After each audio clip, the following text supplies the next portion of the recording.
What's up, guys? Charles here. If you're in the market for a budget GPU, the RTX 4060 is one of the best graphics cards you can buy. It's available for a reasonable price, offers solid 1080p performance, and comes with a suite of NVIDIA-exclusive features.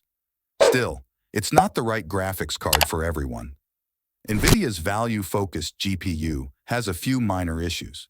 It's still a card to keep in mind if you're shopping for a budget graphics card, but we rounded up 5 alternatives that fill in the gaps that the RTX 4060 leaves. Number 1, AMD RX 7600. The most direct competition to the RTX 4060 is AMD's RX 7600. It's about 10% slower than the RTX 4060, and it lacks NVIDIA's impressive DLSS 3.5, but it also comes in between $250 and $270. In many titles, the RX 7600 is faster too. For instance, in Cyberpunk 2077, we found that the RX 7600 was around 6% faster than the RTX 4060. In games like Returnal and Horizon Zero Dawn, the two GPUs are evenly matched. The RX 7600 even holds up in lighter ray tracing games like Resident Evil 4 and Returnal, though it's a decent clip behind what NVIDIA currently offers. Performance is solid considering the price, trading away some of NVIDIA's more premium features for a pure focus on value. Although the RX 7600 doesn't have access to features like DLSS 3, it still comes with AMD's robust driver suite. That includes features like AMD Fluid Motion Frames, AFMF, to add frame generation to almost any DirectX 11 or 12 game, as well as smart access memory if you pair the card with an AMD CPU. The RX 7600 excels as a workhorse that does exactly what you need it to do. It can play the most demanding games available today at 1080p and with high frame rates. You might not be able to push into the premium territory of ray tracing in all titles, but for value seekers, there's not much more you could ask for. Number 2, Intel Arc A770. Although a lot of the GPU battle is focused on AMD and NVIDIA, you shouldn't ignore Intel. The Arc A770 is a very compelling graphics card at $300. Especially if you're in the market for the RTX 4060. It delivers largely the same performance at 1080p, including in games with ray tracing, and it comes with a critical 16 GB of VRAM. Over the past couple of years, VRAM has been a big point of contention on budget graphics cards. That's one of the key issues with the RTX 4060 and RTX 4060 Ti, with modern games stressing their 8 GB frame buffer, even at 1080p. The Arc A770 doesn't have that issue with a massive 16 GB of VRAM. Even compared to AMD, 16 GB of VRAM is unheard of at $300. Number 3, NVIDIA RTX 3070. The RTX 3070 destroys the RTX 4060. They're not even in the same class of GPU in terms of performance. And if you can find an RTX 3070, it's definitely the GPU to pick up. The only caveat is, well, finding an RTX 3070. Most of them are sold out at retailers, and if you happen to find one in stock online, you'll often spend around $500. However, you can find them readily available on the secondhand market for around $280 to $350. If you're especially lucky, you might even be able to find an RTX 3070 Ti around the same price.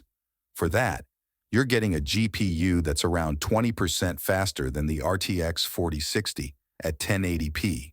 Giving you enough grunt to scale up to 1440p. You still have access to most of NVIDIA's features too. DLSS Super Resolution is available on the RTX 3070, boosting your performance even higher, and ray tracing performance is off the charts. The only downside is that you can't access DLSS frame generation with the RTX 3070 in demanding games like Cyberpunk 2077 and Alan Wake 2. The RTX 3070 makes up for it with much higher performance, however. Buying a secondhand GPU isn't for everyone, as you'll need to vet both the product and the seller. But if you're willing to be patient and seek out a good deal, the RTX 3070 is worth every penny.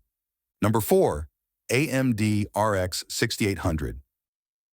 If the RTX 3070 sounds like your deal, but you don't want to deal with the secondhand market, AMD's RX 6800 is for you.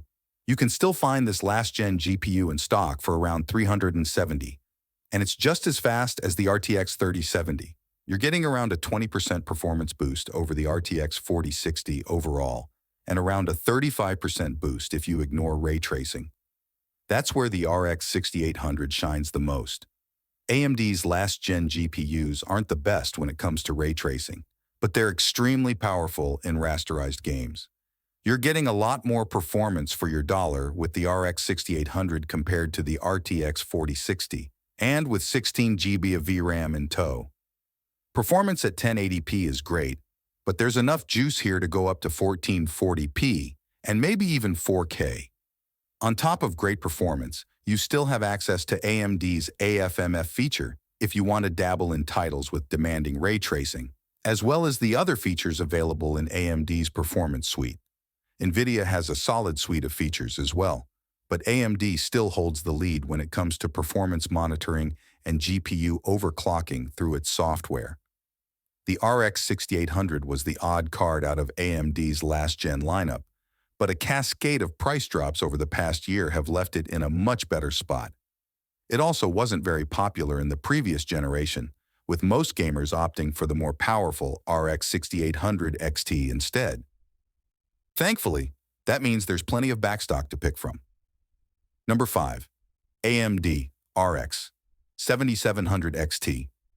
The RX 6800 was the odd card out during the previous generation, and the RX 7700 XT is the equivalent of this generation.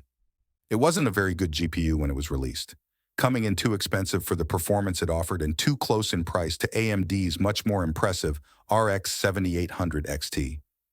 Thankfully, the situation has changed over the past few months, with the RX 7700 XT coming down in price. You can find it for around $400 now, and even as low as $370 on sale. That's quite a bit more expensive than the RTX 4060, but the RX 7700 XT is also quite a bit faster. Based on our testing, it's anywhere from 25% to 30% faster than the RTX 4060, and that includes titles with ray tracing. Without ray tracing, the RX 7700 XT shoots even further ahead. As with the previous AMD recommendations, there are a few things to keep in mind. You don't have access to DLSS 3.5 here, but AFMF is there to fill in the gaps. Ray tracing performance generally takes a backseat too, though the raw performance advantage of the RX 7700 XT is enough to make up for that gap. That's it for today's video. Do consider subscribing for all the latest content on gaming, and as always, I'll see you in the next one. Peace out.